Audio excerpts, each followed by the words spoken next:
This is A Line Around Your Thoughts, a podcast that centers on conversations with artists, writers, musicians, and creatives from around the Inland Northwest. I'm your host, E.J. Iannelli, this time wishing you a Happy New Year.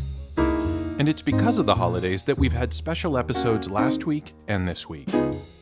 These episodes are a two-part retrospective featuring moments from the lightning round.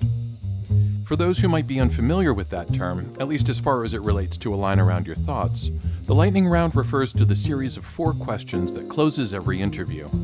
Those 4 questions change every time, but they always begin with an either-or that presents our guests with a tough choice. The lightning round's questions and answers are sometimes absurd, sometimes poignant, sometimes informative, but always, in their own way, revealing. And that's kind of the point. And while these 2 end-of-year episodes are framed as a lightning round best of, they're more of a semi-curated sampling because every single lightning round has yielded some laughs and some insights.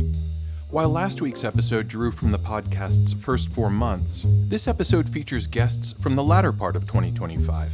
And we start with the book artist and bookbinder Mel Antuna Hewitt. She came in to talk about her exhibition Communications at the Terrain Gallery, and she ended up discussing what she described as the book of her soul. So is there a book that you would absolutely love to work with, either as an artist book or to make a kind of design binding out of it? So is there like a rare first edition that you would love to get your hands on? Yes. So it would actually have to be Lois Lowry's The Giver. No kidding. Yes. Okay. It is the book of my soul. I read it first in 6th grade, and it has stuck with me ever since. You know, even as a 40-year-old woman, like the book, it still just like grasps me. You know, if I could get my hand on a first edition of that and turn that into a beautiful design binding, and then even an artist book, you know, I would love that. Right now, I have like a 5th printing or whatever of it that I'm going to work on. But, you know, if I could find a first edition, oh man, I'd grab it right up. So yeah, any interested donors who have a first edition, yeah. Please. Hit you up. Hit me up. So with bookbinding, this was something that you were exposed to. If I got your bio correct, you initially passed up an opportunity to learn bookbinding in college, and you came to it a bit later. Mm-hmm. So is there a skill or a craft, like if you could snap your fingers and learn one overnight, obviously that isn't bookbinding, because that you're already working on that. Is there a skill or craft that you would love to acquire instantly? Ooh, I think it would be really cool to do metal forging. Oh, okay. I think that would be really cool, especially since like I've been dreaming a lot of how I can make metal books. So, and you know that we have those resources here in town. Yeah. You could, partner with Columbia Fire and Iron. I can't guarantee that they would be able to teach you overnight, but yeah. But yeah, no, I think it would be really cool to do some metal forging. I think that'd be really awesome. Oh yeah, a heavy metal book. Heavy metal. And Mel certainly isn't the only one to get personal during the lightning round. When I talked with the glass artist Preston Singletary and his curator Miranda Belarde-Lewis during the exhibition of Raven and the Box of Daylight at the Mack, it resulted in an almost entirely new conversation about the stories that held a special place for them. And then finally, we've talked a lot about storytelling today, and so I was wondering if you had a favorite Native or Indigenous story. Besides this one? Besides this one, yeah. Well, in Zuni, so we talk about symbolism, about different things. So in Zuni, we also have a flood story. And we have a mesa that it sits on the eastern side of the pueblo. Mm-hmm. And so that mountain is called Tawayalani, or Corn Mountain. And it's my favorite mountain. And it's a flat top, right? But in there, because of the way that the ocean used to be over the Southwest, what is now the Southwest United States. You can see the lines from when the water receded. Yeah. And so you can see that striation on the mesa, and it's different colors. And there's two pillars that are part of the mountain. And so for us, when we, in a very similar way to the way it's told in the Bible, we were not honoring our values, our ways of living. And so we were punished through a flood. And a flood came, and we had to live on top of the mesa. Oh, interesting. And one of the ways that our spiritual leaders learned through divine instruction that they had to make a sacrifice. And so the main spiritual leader dressed his children, his son and his daughter, in their finest regalia, and loaded a woven basket full of prayer sticks that are cottonwood sticks that have different feathers tied onto them to represent the different directions. And so there was prayer sticks, there was food, there was different types of offerings that were in the baskets that were carried by the children into the water. Anybody that had tried to go into the water was, they couldn't, because there was a plumed serpent. There was a black serpent with feathers on its head, so a plumed serpent that would circle the waters. And our name for him is Kolowasi. Some of the pueblos along the river call him Avenue. But there's this snake that is in different pottery designs from the different 19 pueblos. Like, we all have a relationship with this plumed serpent that was in the water when we were during the flood time. And so our name for him is Kolowasi. And Kolowasi would circle the waters, and we couldn't get down into the water. And so when the son and the daughter were sent down into the water with this huge basket of offerings, that appeased Kolowasi, and the water started to recede. And so you can see the levels of the water on the mesa itself physically right now. And when the water receded, the son and the daughter were immortalized through these two pillars. And so I like to tell that story to my kids as we're walking by the mesa or driving by it, because there's a road that goes around it. And I try to time it so that way when I tell them, the brother and the sister, we can see them forever now in these two pillars that are right here. And then we turn the corner, and there's the pillars on the mountain, and they can see the lines from the water going down. And that's my other favorite story. Oh, that's fantastic. And again, so many universal themes in that, the sacrifice, the flood, the punitive nature of the flood. Yeah, It's really cool. Preston? Well, I'm going to cheat and say that the stories that I might find my favorite have yet to be kind of quantified. And it's based on some of the work that I'm doing, I guess, trying to, make sense of what the world is going through now. And Raven potentially is, battling climate change. He's, protecting the missing and murdered Indigenous women. He's discovered the residential school graves, and he's also, he's sick and tired of all the gossip and chatter, that exists in the world. In Tlingit culture, there was homicide wasn't maybe the most heinous act. It was actually what was even considered worse was gossip, because gossip, creates instability within the community.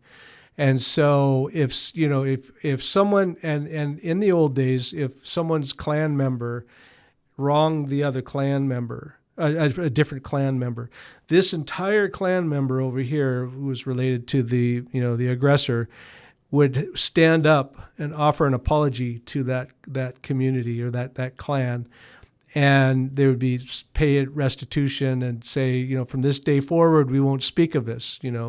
We take responsibility for what our clan member did. And so imagine if we lived in that kind of a world, internationally, where the things that have been done to other countries and people standing up and taking responsibility for their actions. It could be a completely different world that we live in. So, I hear a call for integrity and accountability, but also kind of the need for new stories and restoring some of the magic back into modern life. Exactly, because I feel like most of the contemporary issues, can be mythologized, and Raven can have a role in them in terms of how, and he's again speaking in metaphor to like the idea of a solution, or bringing an awareness to a problem that maybe isn't being addressed, and so there's a bit of social and political commentary that can be embedded into this idea of making new Raven stories. And I think that that's how stories might have been created, in the past, based on something that happened, and then they would build a story around. Well, Raven did this, Raven did that. So, so he's having conversations with landowners, and they're talking about like, well, yeah, I hear there's a heat wave in the ocean that's killing all the snow crabs. And it's like, yeah, well, only a white man can claim that, that there's a heat wave in the ocean. So this dialogue, it kind of goes on and on. Anyway, that's my that's my little non sequitur there. Oh no, I think it's perfectly relevant. Far from a non sequitur. I think it's we need Raven back. Just as with Preston and Miranda, sometimes the lightning round ends up being a springboard into other areas of discussion. When Ginger Ewing and Jackie Caro of Terrain were faced with a choice between the extraterrestrial and the supernatural, we wound up discussing the spookier qualities of Terrain's flagship event space. Would you rather meet aliens or see ghosts? Ooh, aliens. Aliens? Ooh, I don't know. Fire in the Sky really messed me up. All right. And then, of course, I can't just leave it there. You've got to explain your answer. So why aliens over ghosts? Because aliens don't live in my house, potentially. Because I wouldn't be seeing them on a daily basis. Although we've been in this building, and I'm seeing ghosts every day, and I know they're around. I would rather, just not for very long, right? It's just like real quick. Yeah, I guess, quick meet and greet, Quick, and then they zoom away, and that'd be fine. Yeah. I mean, assuming that they're well-intentioned. Well, but then I'd be like, okay, they do exist. I'd really lean into that. They exist, but like in a, they're just not occupying my space. Yeah, poltergeist versus ghost versus we're getting all of it. Yeah. I'm gonna get super messy. But if it's just a ghost, like obviously something physical, energy, like spirit, whatever you want to call it, exists, but with an alien, they're actually like can punch you or abduct you. What if a ghost do can? something? I don't know. I don't know. We're talking ghosts, People not poltergeists. Okay. So are you going with ghosts then? That's a toss up for me too. But I think as we've kind of thought through it, I would go for ghosts. But I don't want to through this very serious question. I don't want to see either of them. But I would say maybe ghosts. Yeah, because then you could interact with them question. in your building, maybe ask them to help out hanging some of the art. I don't know if the aliens would necessarily be amenable to that. We have good ghost stories. Definitely. Do you have a ghost story that you want to? Yeah, I will not say the name of the artist to kind of protect their Their ghost viewing. Their ghosts. I don't know if they want me. It's their story to tell, so I don't. Yeah, know we if may they get want me. the details. But last year, so we've definitely had experiences in the building, and it's pretty. Is it known to be haunted? Like, yes. Okay. Yes. A guy came in the first year we were there, and our little volunteer area in the back, like in the front, actually. He like walks in. He's like, "This is my office," and our first question was like, "Is it haunted? Like, is the building haunted?" He's like, 100%, no question. Yeah. He's like, "I'd be here at night by myself and hear footsteps." And there's like written signatures in the basement from like 1928, 1915, it's like it has some things. Yeah. And then there's other things that I think are ghostly. Yeah. And then this story really solidifies it. Yeah, this solidifies it. We hadn't shared this information with this particular person, and they were in the building later at night. We had actually left. There was only one other artist in a different part of the building. They were doing installations. I'm getting goosebumps right now. Hopefully that doesn't give too much information away. And they were up on kind of a ladder, kind of hanging something in the wall, and they peered over, And there was an older woman who was kind of crouched over, and she was looking at the artwork. And in order to kind of protect their sanity at the moment, they were like, "Oh, it's just a volunteer. It's just a volunteer. It's just a volunteer." But they knew what 11 they o'clock were at night. And we were super surprised. And now we won't go on the floor by ourselves. we were feeling like a more masculine energy in this space. Arnie was his name. And so to hear that this particular person saw an older woman, but it's actually kind of a little like, if we're gonna have ghosts in the space, at least they appreciate the artwork. Yeah. I mean, that's the consolation. Yeah. Who knows if aliens would be? They may not be that. And there's been nothing like malevolent. It's just it's unsettling. Yeah, we're gonna have to do some talking with them if we are in that building long term. Whoops. Questions about favorite movies, albums, and works of art are a staple of the lightning round. And while it's nice to accentuate the positive, sometimes dislikes can be just as interesting. After talking about the short film Love, Eleanor, the filmmaker Charlie Pepiton and the composer Michael Kropf shared their examples of bad movies and bad music, with bad being a very subjective interpretation. So I had made reference to this when you cited Hallmark movies. Mm-hmm. I want your go-to example of a bad movie. I'm sure you have negative examples that you share with your students. Can I give you a bad movie that I love? All the better. The worst movie that is the best comfort food is the original Point Break. It's a original terrible, Point Break. Yes, Okay. The original Patrick Swayze, Keanu Reeves. It's a terrible film. Well, that's where my mind went to. I hadn't realized there had been a remake. And that was a mistake because it was perfectly terrible. And it was perfectly watchable and quotable. The acting's awful. The writing is wafer thin, but it's got skydiving and it's a surfer and they're bank robbing. It's just absolute popcorn candy. Wasn't that done by the same director who did Zero Dark 30? What's her name? Catherine, I'd have to look that up, but I feel the original Point Break. I feel like the original. I didn't know. Oh God, and I'm not saying that it's definite. It's something that I'll have to kind of Wikipedia or IMDb I still watch afterward. that. If it's ever on, I'll watch Point Break. I love it.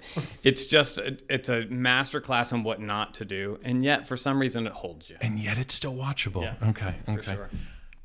Go-to example of a bad movie, or I can expand this into music too. Sure. So if you have a go-to example of a bad album, you can also cite that.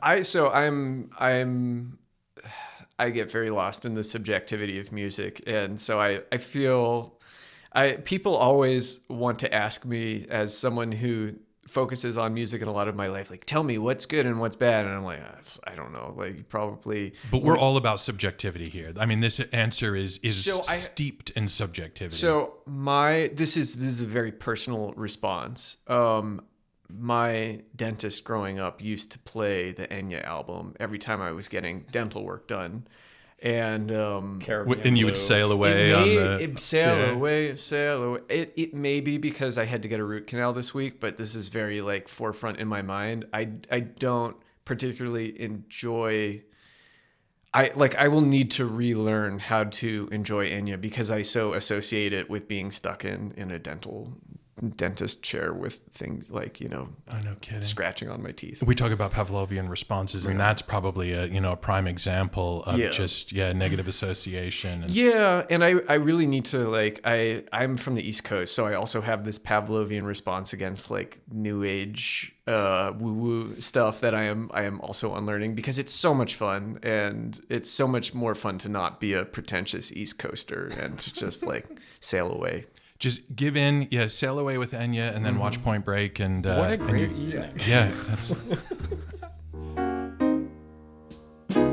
When I come up with lightning round questions, I sometimes have a feeling where they might lead. That was not the case with the singer, songwriter, and solo artist Olivia Brownlee, who, true to form, introduced reference points that I could not have anticipated. Okay, first one is an either-or question. You're forced to ride around in either a clown car or an ice cream truck. And the ice cream truck must always be playing its jingle. Which jingle? Oh, I hadn't gotten that specific. Can I decide which jingle? You can decide which jingle, yeah. So clown car, always driving around in a clown car or always driving around in an ice cream truck that is playing a jingle of your choosing? Okay, I would ride around in the ice cream truck if they play the jingle that RZA especially wrote to replace Turkey in the Straw. Okay. Can you shed some light on that? Wu-Tang, RZA? No, I'm not. Yeah, No? but Okay. I'm not familiar with the song that was written to replace Turkey in the Straw. Well, there was just like one of those 1-minute documentaries where, it came up for me because during COVID, a lot of us music educators and folk singer-songwriters were like, oh, a lot of the American folk canon comes from minstrel shows. Can we do better? I can understand why there's a little ambivalence about that. Yeah. So that is a greasy topic, and I love digging into it, but I need time to do it interpersonally. Yeah. But so put a pin in that.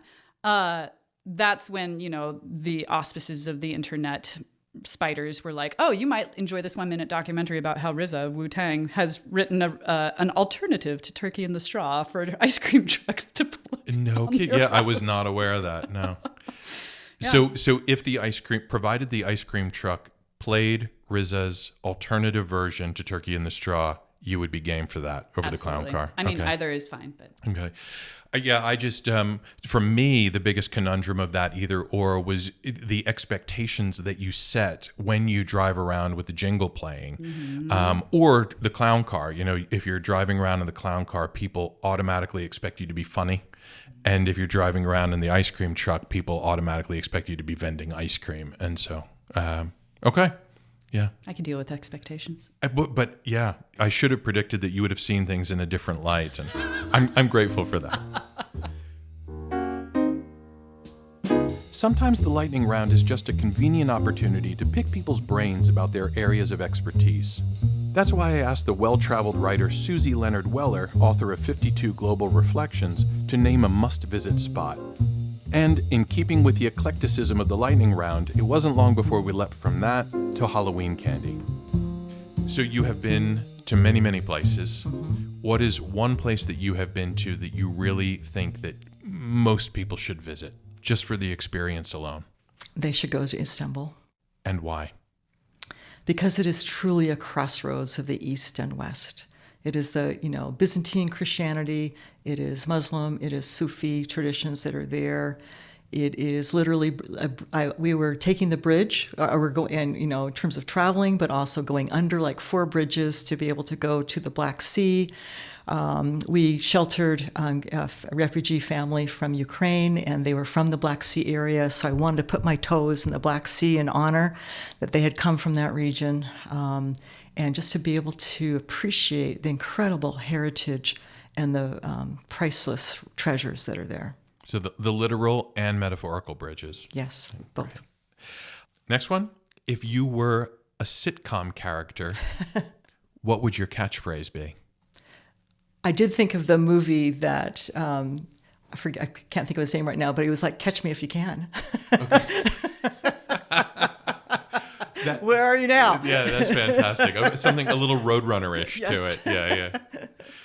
And then finally, your favorite Halloween candy. And this can be past or present. So if you had a childhood favorite, I'm open to that as well. Or maybe you've got something now, like maybe you're a huge fan of Sour Patch Kids. I was going to say Snickers. Snickers, huh? Because one, it's got that great chocolate and caramel and nuts, and who can't but smile and have a Snicker? Again, the coming together of all these things, the nuts and the caramel and the nougat and the chocolate. The integration. Yes, a very kumbaya moment for candies.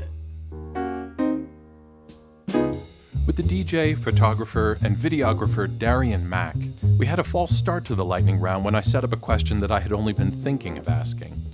As it turned out, the question that I did pose was a little more challenging because it led him to rethink and reverse his initial answer.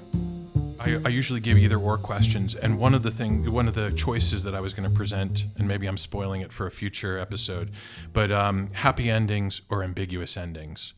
And that was one I was going to present to you, and I was thinking, I don't know if that's entirely appropriate, but here I feel like, where that note on which we just ended, that you might be okay sometimes with those ambiguous endings over out and out happy endings.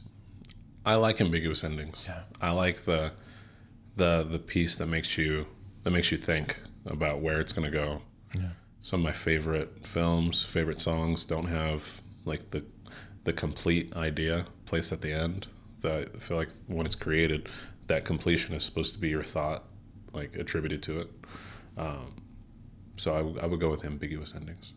Cool, but that's not the question. So you get an extra one. You get a bonus lightning round question. So this one, You tricked me. This one is also suited to you. Digital or analog? That's an evil question. And I'm forcing you to choose. Oh, that's okay. That's okay. It's funny because I'm probably going to go with digital because I'm also able to emulate analog within the digital. So, like, there's a quality within. Oh man! And I had this in mind when I was asking about film cameras all the way back at the outset. And so when you're talking about DSLRs, I was thinking, there's the D. Now that I'm thinking about it, it's very hard because I do have a collection of over 1,000 VHS tapes in my basement. And I could just do Blu-ray, I could do DVD, but I specifically chose VHS because they are no longer in production legally. So, and I love that tactile aspect of it. I have probably like 4 VCRs. Some of them are CRT combos where the television's attached. Like, I love that aspect. I just started a vinyl collection. That's one of the places I went to. I went to Easy Street Records over in Seattle yesterday. Like, this is a hard question. Yeah, it's meant to be. It's meant to say, I've got to throw down on one side or the other. You monster. Yeah. And I have to say, vinyl, I love the tactile nature of vinyl. I like interacting, I like physically holding the music, flipping it. Yeah. So where are we landing on this? I'm going to go, I'm actually going to pivot. Okay. I'm going to pivot. So many callbacks. I'm going to pivot over to analog because even within my digital work, there's a piece that always tries to aim towards the analog. Within the samples that we choose when we're doing True Hoods or Rose Throw projects, within my video stuff, I add grain to it. Like, I always add a couple layers of grain. There's always that within it. The VHS collection, the vinyl, the appreciation for that, for things that you could actually feel and own, like actually own it, rather than buy it on YouTube and then it's just like sitting there and it has no weight. Nor is it really owned by you, exactly. But that's you have a license to yeah, it. Exactly. I still buy the physical video game. I don't even really play video games anymore, but like having Super Smash Bros, the actual card that goes into my Switch, Animal Crossing, like I want the actual thing rather than just the digital. And I should note for the audio version of this that you are actually physically touching the microphone stand. There's, even now you're reaching out. You want that physicality and that concreteness. Yes. Analog. Great. Analog. It's probably not too much of a shock that I would ask the very fantastical tattoo artists Christina Villagomez and Sara Mortier to talk about their dreams.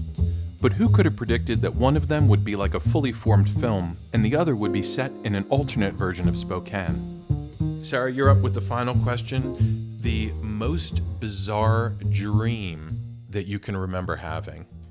And if you're like, I'm on the spot, I can't really think of anything, I would also take a bizarre real life experience. So if you have a favorite anecdote.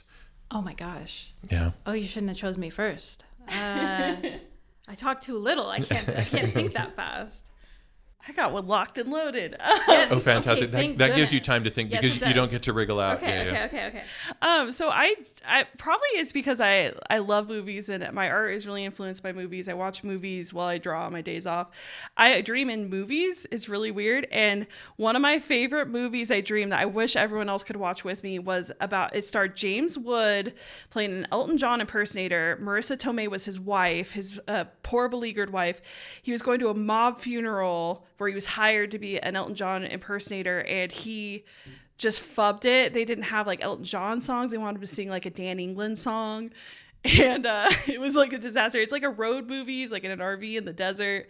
It was like the best 90s movie I've ever seen that doesn't exist. That is fantastic. I mean, you need to develop a pitch for this. I have like an ending to it. Like he wins Marissa Tomei back at a karaoke bar. Like I someday I'm gonna write it, but now he's too old. Yeah, but who needs Netflix when you have dreams like that? And can I ask, like, how long ago was this dream, and is it a recurring dream? This was a one-time dream. It was a year ago, and I've had a lot of weird movie dreams, but that was my favorite one. Oh, that sounds fantastic. Yeah. That's good. And I love how replete it is with detail. I mean, you've got a whole plot structure. Oh, definitely. Yeah. I could go on for like a good hour explaining this movie to you. And what's also cool is, dreams follow their own logic. And so you're like, oh yeah, we were in my house, but it wasn't my house, and things like that. And so, yours actually kind of has some degree of coherence. Like it's a road movie that also involves Elton John. I wasn't there. I was just watching it. That's so cool. Okay. The only thing I could come up with is I have recurring dreams about going around to different parts of Spokane. But it's not the Spokane we know, but it's the same Spokane every time. So like certain things are in certain locations, and it's always the same. It is literally, this isn't very interesting. It is to me, but that's it. But it's literally always the same. In my dreams, there's always a page 42 books right where the Apple store is. That is interesting though. Like and there's always specific restaurants and specific locations and specific streets that don't actually exist in actual Spokane, but in my brain, Dream Spokane, it is always exactly the same, and I know exactly where to go in Dream Spokane. And I love that. I love the fact that there is consistency across these different episodes. Yeah.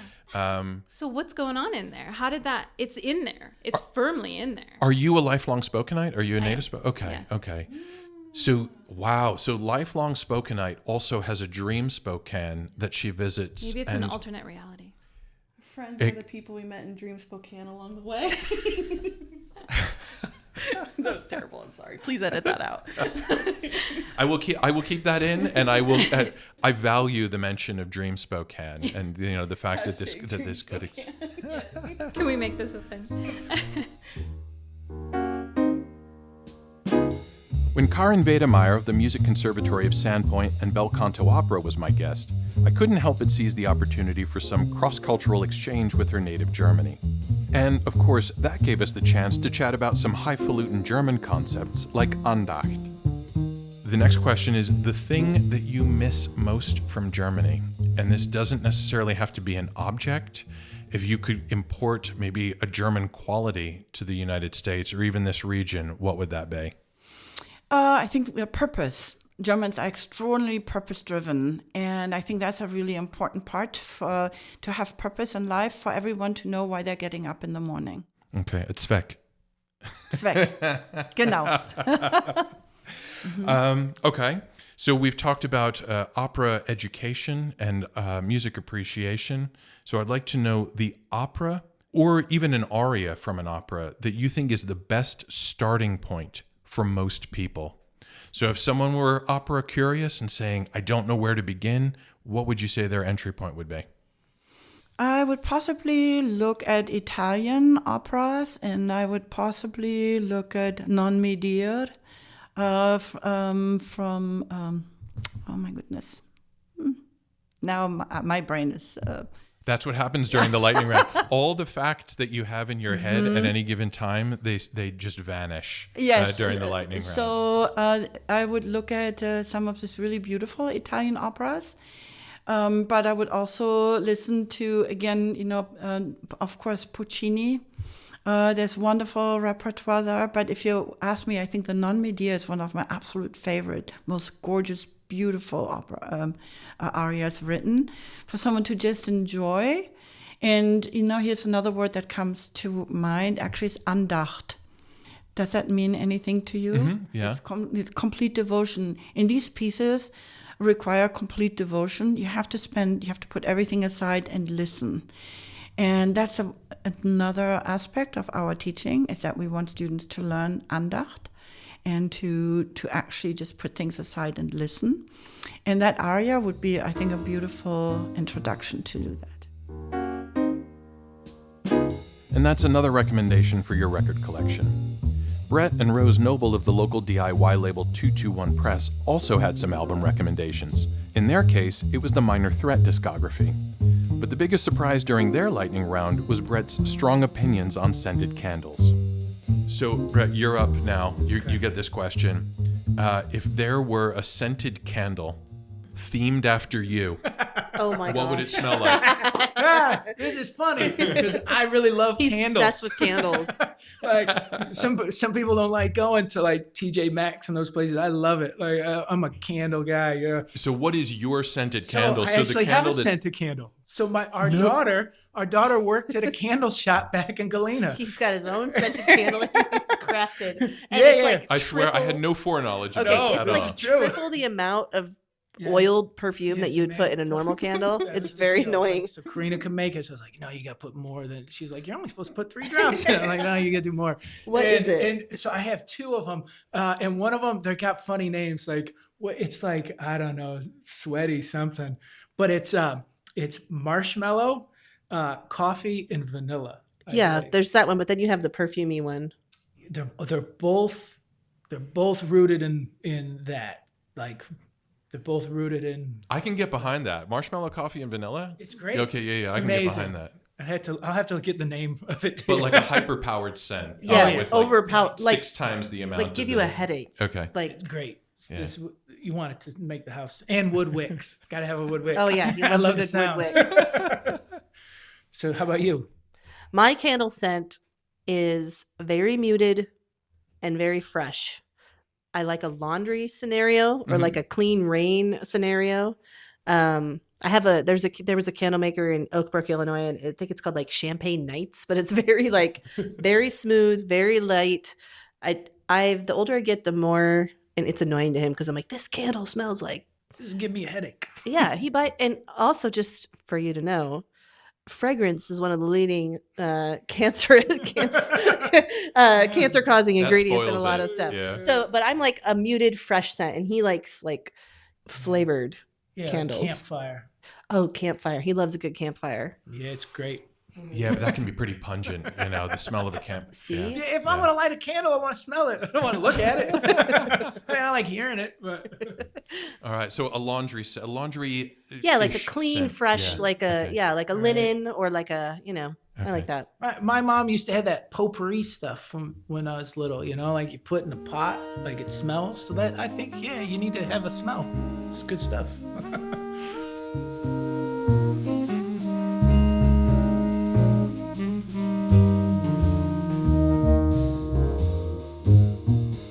This has been A Line Around Your Thoughts. My name is EJ Iannelli, and this was a special episode featuring selections from the lightning round that closes every interview.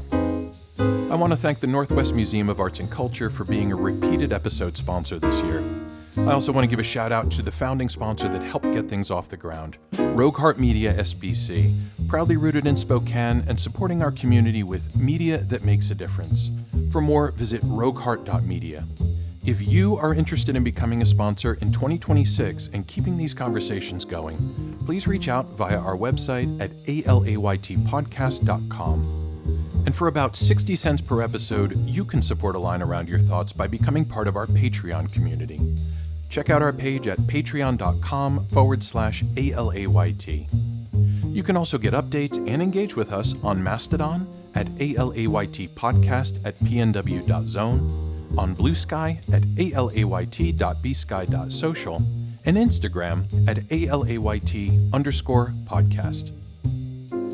Until next week, when our second season continues with puppeteers Alex Kalbeck and Tiffany Bubna.